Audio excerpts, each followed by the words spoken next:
Obviously, with beer battered cod, the first thing you need is, of course, cod. All right, so what we have here is some pretty good looking cod fillets.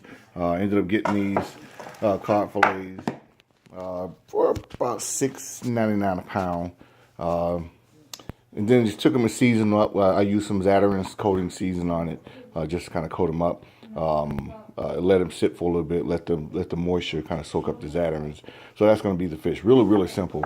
The next thing we have is, of course, we're going to make the beer batter, and I'm going to kind of walk you guys through, excuse my hand, walk you guys through what I'm doing with the beer batter. So what I have here is just regular all-purpose flour and some seasoning mixed in.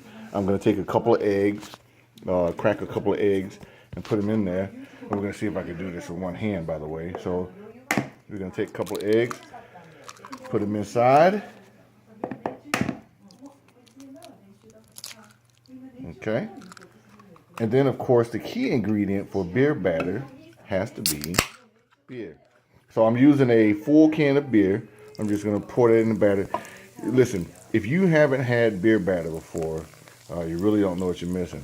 So again, a full can of beer, mix in, just dump it all in there. You see how it's foaming up? That's really going to give you the good consistency to the batter, and also going to give it a good crunch. Then you just take and just mix that in.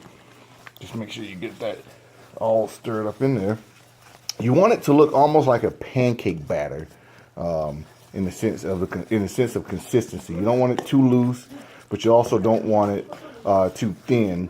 But again, it's really up to you. If you like your batters, if you like your seafoods or your fishes battered where it's lightly battered, then make it a little bit thinner. If you like it where it's heavily battered, then make it a little bit thicker. I can tell you here that this is going to be a little bit heavier batter, so I'm gonna work this in, get this to a consistency that I want, and then we're gonna move forward with it. And this is probably about the consistency that I want here. And I'm going to show you why here in a second. This is actually a little bit perfect. What I'm going to do is I'm going to add a little bit of cornstarch to this batter. And the reason I put cornstarch in is to make sure that, I get really good crunch out of it. So let's get some cornstarch in here.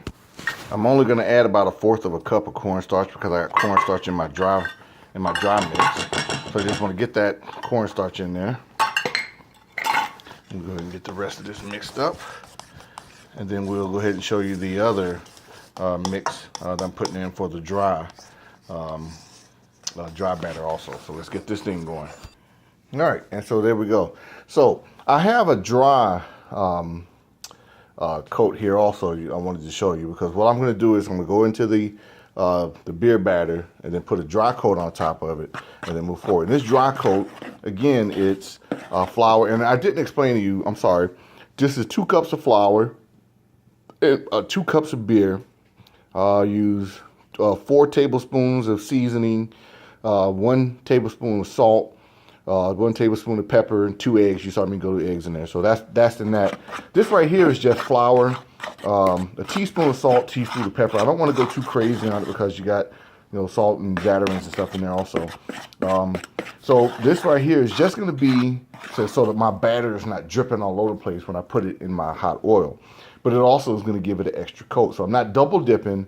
I'm single dipping into the batter. I'm going to dip into this and then right into the fryer. And so this is going to give me a real good battered fish here. So just kind of mix this up in there and get things ready to go. And we're going to check this. We're going to check this fish out here in a second as we get going.